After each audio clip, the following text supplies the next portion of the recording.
Hey, Pastor George. Pastor George, Yeah. you got a minute? Not really. Oh, well, can I Why? still ask you a question? Yeah, okay.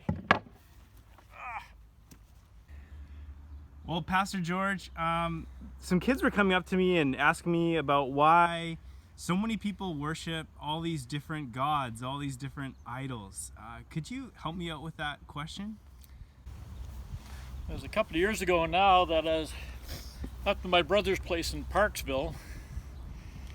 His wife isn't really much for Christianity. She asked me sort of the same idea. She said, you guys believe in Christianity, but the world's full of all sorts of religions. Which one's the right one? They're all the same, aren't they? And I didn't have an answer for her at that time. But thinking it over, getting a little bit more mature, well, hopefully I'm mature, that I came up with this scenario.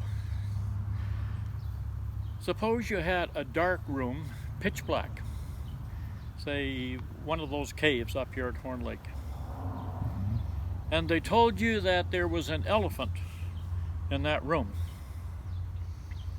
and they wanted you to describe the elephant even though you'd never seen one before. What would people do?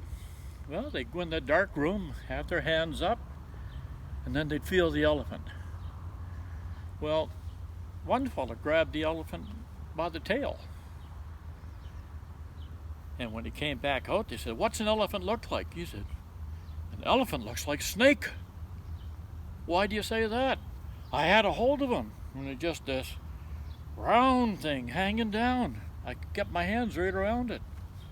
Elephants look like a snake." So that guy went away, and the next guy came out. Said, "What does an elephant look like?" He said, "An elephant is just like a tree trunk." I said, "How do you figure that?" He said, "I went in that room and I was feeling, and I put my arms around this great big thing that was just like a tree trunk. An elephant's like a tree trunk." And he walked away. Another fella, he came out. The interviewer said, "What does an elephant look like to you?" He said, "It feels just like a giant maple leaf." I said, "Well, how could God or an elephant feel like a giant maple leaf?" He said, "I felt it. It was really thin, and it was big. I could put my hands on each side of it, and it waved just like leaves on a tree. An elephant is just like a leaf." Next guy came out. The fellow said, "What does an elephant look like to you?" He said, "It's a boa constrictor." He said, "A boa constrictor? How can an elephant look like a boa constrictor?" He said, "I was feeling around and I felt this big round thing, and before long it started wrapping itself around my arms. Elephants look like boa constrictors." Well, you're wondering, okay, what's the moral of the story here? For thousands of years, people knew there was a God. And it says in the Bible that all creation explains there's a God. We can see God through creation. Mm-hmm. Well, people in their culture tried to describe God from what they knew. And if you look in some of the East Indian religions, they've got things with all sorts of arms on it, and some that have gods with a monkey face and all this. People struggled with who God was for thousands of years. Doesn't matter where you went, there was always a question about what God looked like. Now, what do you suppose God thought about that? How come all these different things are getting my glory? I'm the creator. I've tried to describe myself through nature to everybody. How come they don't understand? I think I'm going to have to take on human form and go down there and show them really what God is like. And I think that's one of the things we miss at Christmas time, that Christ became incarnate, took on a body, so that we would finally see who God is. God isn't a God of terror, God is a God of love. God isn't someone who shuns sick people. God is someone who lays his hand on them.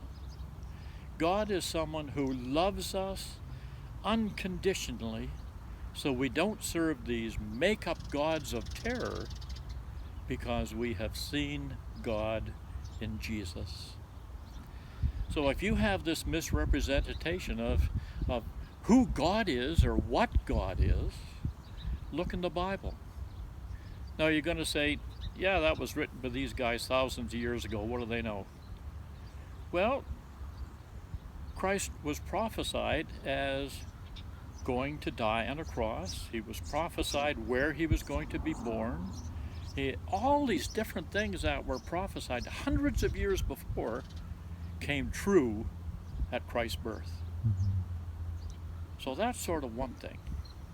He also prophesied he would rise from the dead. And in the first book in Acts, it says that there were around 500 people who testified to the fact that they had seen the risen Christ. And at the time that was written, those people were still alive. So if it was a lie, it could have been found out. But God in his mercy said, I'm not a tree trunk. I'm not a boa constrictor. I'm a loving creator. I'm spirit and form. And I love you. And that's what he tries to teach us. Some of us still hang on to our old ways of religion, but God still deals with us through his Holy Spirit. So perhaps time to reevaluate the way that you look at God. Because like I say, those blind men described an elephant in so many ways. Blind men describe God in so many ways. But it says that God came to give us sight, to see him, to touch him, and to know him. And I hope that helps you. God bless.